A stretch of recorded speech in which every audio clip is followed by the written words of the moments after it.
The January 6th public hearings resumed this week. Today we focus on the victims of this smear campaign that's being pushed by the left and never-Trumpers. Plus, we also uncover why the leading nanotech professor in the world was arrested by the FBI. And Rhinos and Democrats unite. We tell you about the latest bipartisan move being made on gun control. Today is Monday, June 13th, and you're in on The Absolute Truth.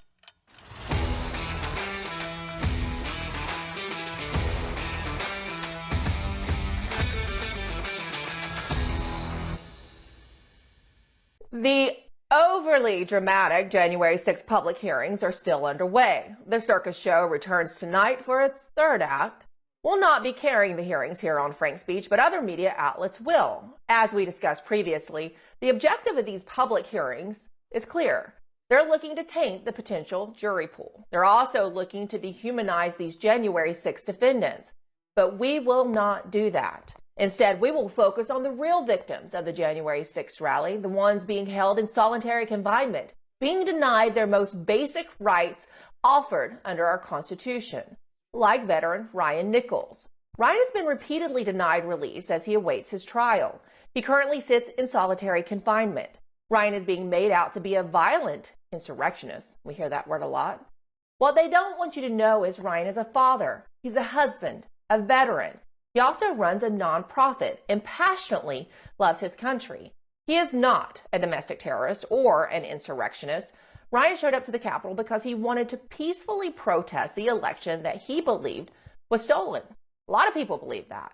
According to court documents, Ryan was allegedly armed with a crowbar and pepper spray. Ryan denies that. But the truth is, Ryan is currently locked down in solitary confinement and is taking a toll on his health. The veteran struggles with PTSD. As a result of solitary confinement, he is having issues with his vision, and he is unable to see and hug his small children. To help us understand what Ryan is enduring, his wife, Bonnie Nichols, joins us. Bonnie, I really appreciate, we talked a little bit before the start of the show, families, so many of them don't want to come forward and talk, and we understand that. This is such a difficult circumstance for them. But I think it's important for the public to understand that your husband does not have a violent background, to see you and to really hear what is happening in that D.C. jail. So thank you, Bonnie, for being here. Thank you for having me, Emerald. Absolutely. This has been a complete nightmare that we have not been able to wake up from. I know, it's unbelievable. I talked a little bit about, the circumstances that your husband is in solitary confinement, but can you just tell our audience first off, how is Ryan doing right now? Ryan is not doing very well. He has been in prolonged solitary confinement for over 16 plus months in torturous conditions. He has not been able to view his discovery. He has been denied access to worship, to nutritional food. He has not had a haircut in over a year, and he has not been able to see the light of sunlight.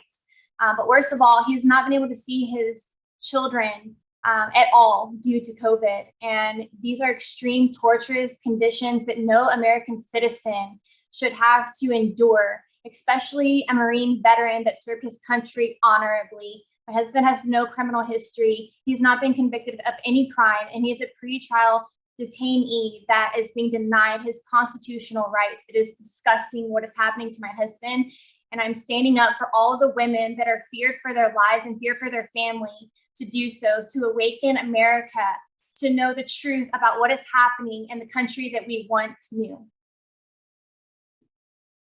It's unbelievable. I'm looking at these pictures of your husband, and it's absolutely heartbreaking. You have two small children, and like you said, he served his country honorably. What justification is the jail giving for putting your husband and continuing to keep your husband in solitary confinement? Number one, there's no justification for anyone to endure this type of torturous, prolonged solitary confinement conditions, Emerald. But they're using excuses of COVID as to why they're treating them this way. But I believe that it is for punitive reasons and political reasons. Yeah, and I know that there have been some plea deals, and there's a feeling by some of the people that I talk to that some of these extreme conditions is in trying to get these defendants to take plea bargains that are not necessarily in their best interest. What is your husband's consideration on this? Is he looking at something like that, or how are you all moving forward in this situation? Absolutely. We are not interested in that. We are interested in speaking the truth about what actually happened that day on January 6th. And our attorney Joseph McBride and our team are investigating and working very hard to uncover the truth and present that to Americans, because that's what Americans deserve. Now, you do get to talk to your husband every day. Is that correct? He gets a phone call for a certain amount of time so that he can give you a call?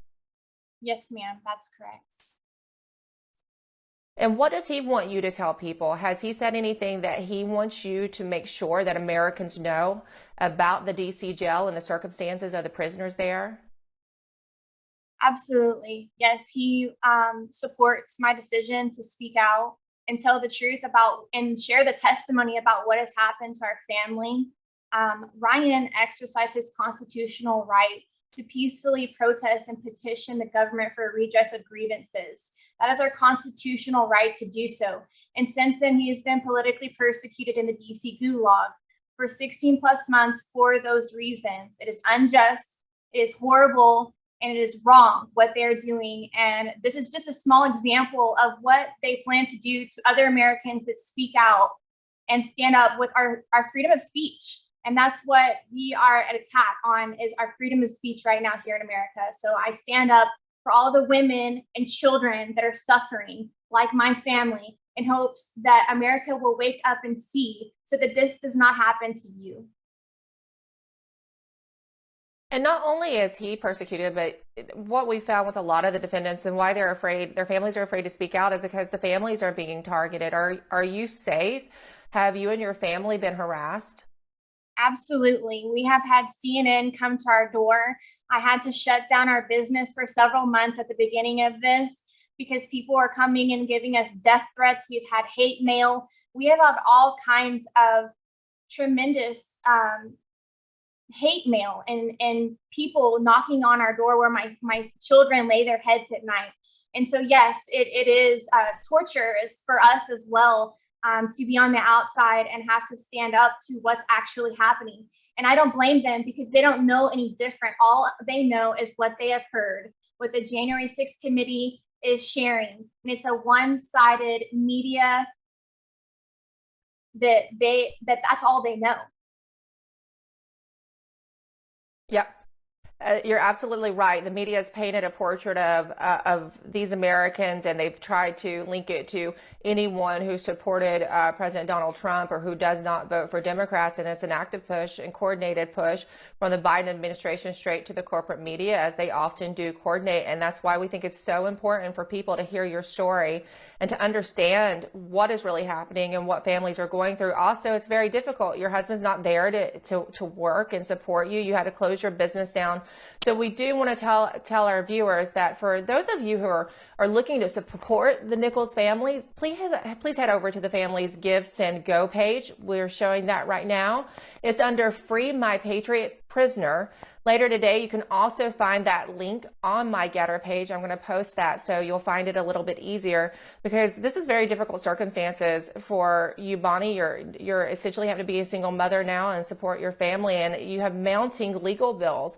I know Joseph McBride, and he's doing a lot, but he has to also support himself too. So people don't really think about what it's like when the arm of the federal government comes at you. Part of it, even if you're exonerated, they've already bankrupted you.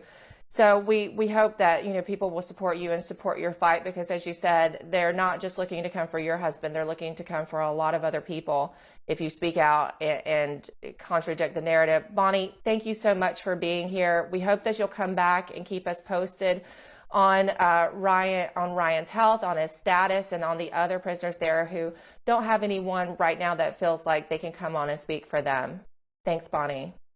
Thank you, Emerald.